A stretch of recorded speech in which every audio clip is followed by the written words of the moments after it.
It's that time of the month again where I pretend like I'm a faster reader than I actually am, and I pick my monthly TBR. If the setup looks different, it's because my husband got a gigantic fish tank. So meet Marco and Polo. As for the books that I'm going to be reading this month, I do have a couple of ideas of what I do want to pick. Do you want to pick a prompt, Audrey? Okay, you gotta go. I'm sorry. You gotta go. I have a couple of books that I really want to pick because Libby finally allowed me to have access to them after months and months and months of waiting. As for the last month, I made it a challenge for myself to finish every single book that I picked, and I'm happy to report that I did finish every single book on that list. Hopefully we can keep this trend going and complete every single month until the end of the year. I'm not so sure about this month just because I have a lot going on, but other than that, let's just get on to the video.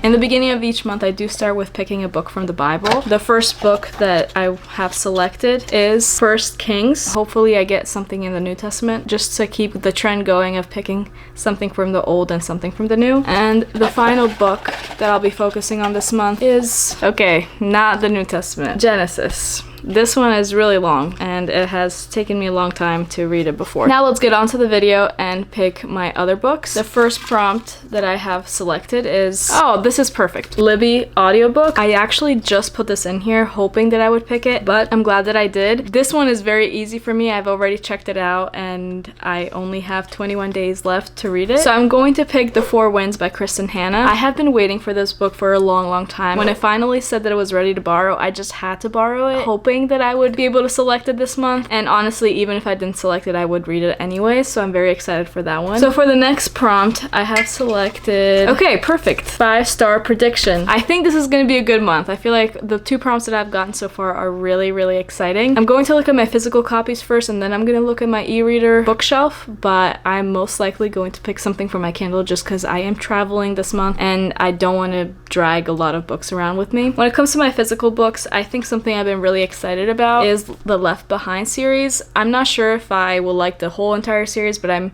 very excited for the first one. I have been reading a lot of sci-fi lately, and this is a Christian sci-fi of the end times, so this is definitely a contender for me. It is a thicker book than I would like to carry around with me everywhere, but it is a contender. Another contender is another Christian fiction book, and it is A Voice in the Wind by Francine Rivers. This book has been hyped up to me since I was a little kid. One of my aunts really loves reading and she read it and she loved it. So now hearing other people on YouTube also talk about it just made me more curious to pick it up. The one thing that I'm intimidated about this book is not only the length but also the font. It's just so tiny and it's very intimidating for me. But I've heard that this story is really good and just grabs your attention and keeps you hooked the whole time. So this is also a good contender for me. Moving on to my e-reader bookshelf, I'm going to be looking at a couple of options on this one. I do think that Sunrise on the Reaping is going to be a 5-star for me, but I think I'm going to wait one more month to read that one and hopefully choose it in the month of September. If you haven't noticed, I have added so many more books to this because I just get so excited about books. I think a contender is also Lady Tan's Circle of Women. I have really been interested in reading this book for a long time, and I'm not sure why this is the book that stood out to me the most in my bookshelf. I'm not sure if it's how beautiful the cover is or if it's just the premise and just trying to get back into historical fiction,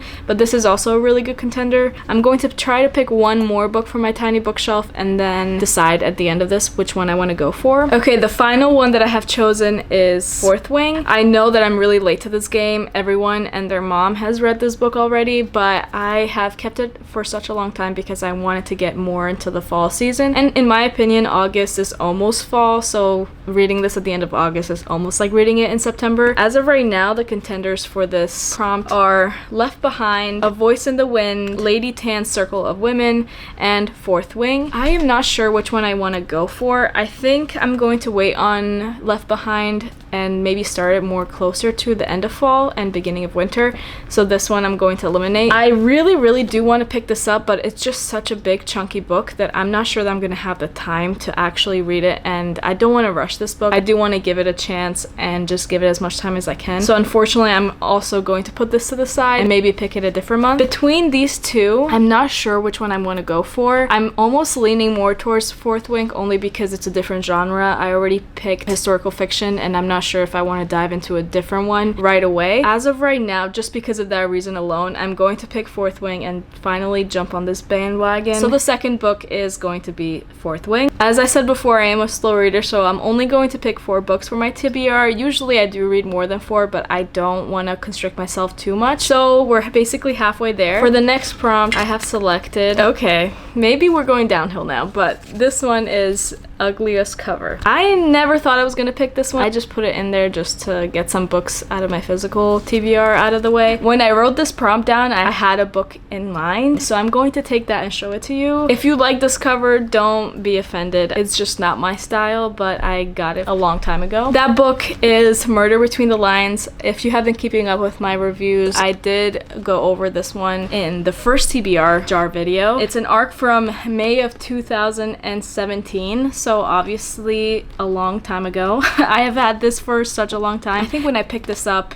it was at a convention and they were just handing out free books, so I have no idea what this book is about. I haven't heard anything bad or good about it, so I guess that's a good thing, just to go in it blind. All I know is that it's a mystery, and a murder mystery at that. So this is definitely the ugliest cover, not because the image is ugly, but just because I'm not drawn to people on the cover. The positive about this book is that it is pretty short and the font is normal size, unlike A Voice in the Wind. That one is very, very small. For reference, this is what it looks like. I don't know if you can tell the difference, but I definitely can. There are way more lines in this one. And this is a chunky book.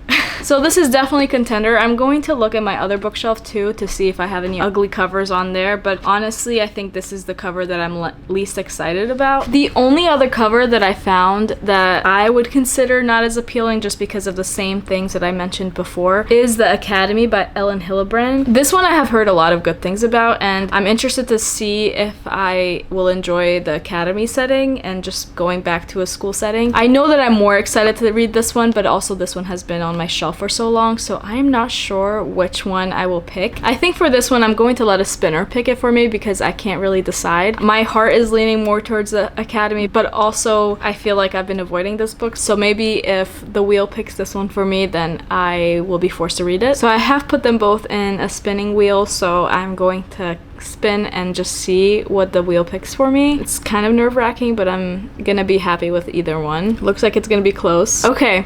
It picked Murder Between the Lines, which is the one I was least excited about, but I'm not too upset about it because honestly, that way I get to take it off of my shelf, and it is a very short one, so that is exciting too. Moving on to my final pick of the month. The last prompt is, okay, one-word title. I was kind of hoping that I would get the Emma M. Lyon series, but obviously that has so many words, so definitely doesn't fit this prompt, but I'm going to look at my bookshelf and just see what else I could pick. I do have another arc that I have gotten in 2016. This one is actually called Replica, and it follows 2 point of views, and when you finish one point of view, you flip the book and you start the next one. So I've been interested to read this one. It's almost like 2 books in one because it's 2 point of views. I'm not sure if people do tandem reads for this one, so if you have read this book, let me know if you have done a tandem read or if you have just read one perspective and then read the next one. And if you also have read this book, please tell me which one to start with because I am not sure what is the correct way to start this book. So this is definitely something that has been on my bookshelf for a long time, and I would be interested to read it. I'm not really sure what it's about, but I know that it has piqued my interest in the past. Another book that I have really wanted to reread actually is The Similars. This one used to be one of my favorite books, and I don't know if I will love it as much as I did, but I could not stop talking about this book when I was in high school. I loved it so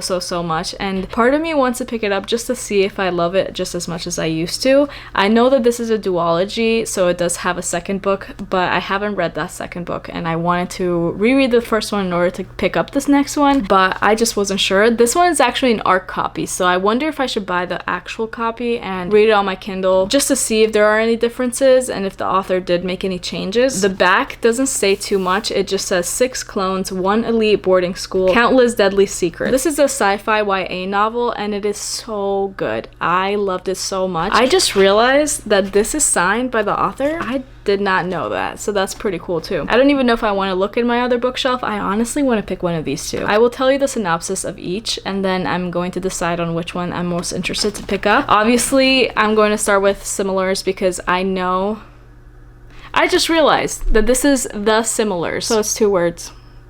So that makes my decision. I'm not going to pick this one. But this one, guys, it's so good. Please pick it up and let me know what you think about it. I do want to reread it. That's why it's on this shelf, but I have read it already. And I loved it the first time that I read it. So I'm actually going to tell you what it's about just because I loved this book so much the first time I picked it up. The ARC obviously has this cover, which I absolutely love. But they did come out with a new cover, which it looks like this. I'm not really a fan of that cover, but just in case you're wondering what this book looks like if you're trying to purchase it, it looks like that. The synopsis of this novel follows a grieving teen, Emmeline Chance, at the elite Darkwood Academy, where 6 illegal clones known as the Similars join their junior class. Emma is shocked to see that one of the clones that comes into the school looks exactly like her best friend who recently died, named Levi. She goes into this whole adventure discovering a lot of secrets about the clones as well as the school and what they're hiding. So if that sounds interesting to you, pick it up and let me know if you like it. I really loved it the first time. That's why I want to reread it, but that's not what's going to happen for this month. I'm actually going to pick up Replica. So looking at the synopsis of this novel, it's also a sci-fi novel, which I'm very excited about because I have been in my sci-fi era. So if you have any sci-fi recommendations, please let me know in the comments below because I am always looking for new books to read. But anyways, as I said before, this one is structured in a very unique flip book format, which just means that once you finish one perspective, you flip over and you start the next perspective. The perspectives that it follows is Lyra's perspective as well as Gemma's perspective. And since this is also an advanced reader's copy, this is what the actual copy looks like now, just so that you know if you want to pick this one up too. From what I'm looking online, it looks like Lyra is actually a clone, which is very similar to the Similars. So maybe if I like that one, I will like this one. I'm actually getting more excited the more I'm reading about it. Lyra is Subject 24, a human clone or a replica, grown and studied in a secret facility on a private island off of Florida coast. After an attack destroys the facility, Lyra and another subject, 72, escape into a strange and dangerous outside world. Lyra tries to understand her origins and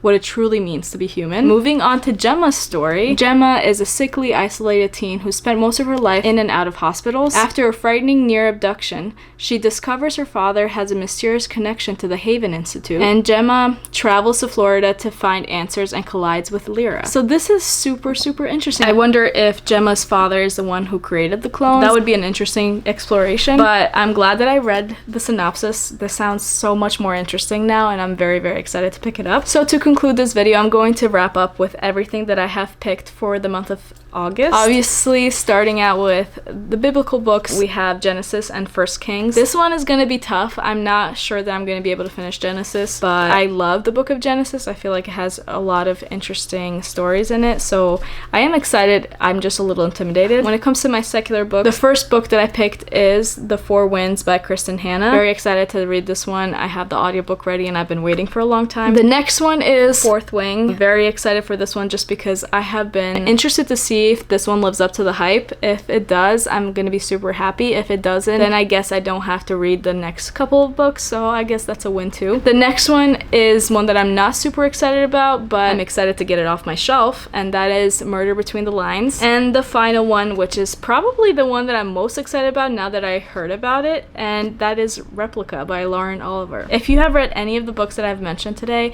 please let me know what you thought about them in the comments below and just maybe entice me to read them faster. Other than that, thank you so much for watching. If you like this video, please like and subscribe to keep up with any other videos that I come up with and just to see what my thoughts are going to be about these books at the end of the month. I hope you have a wonderful day, and until next time, bye.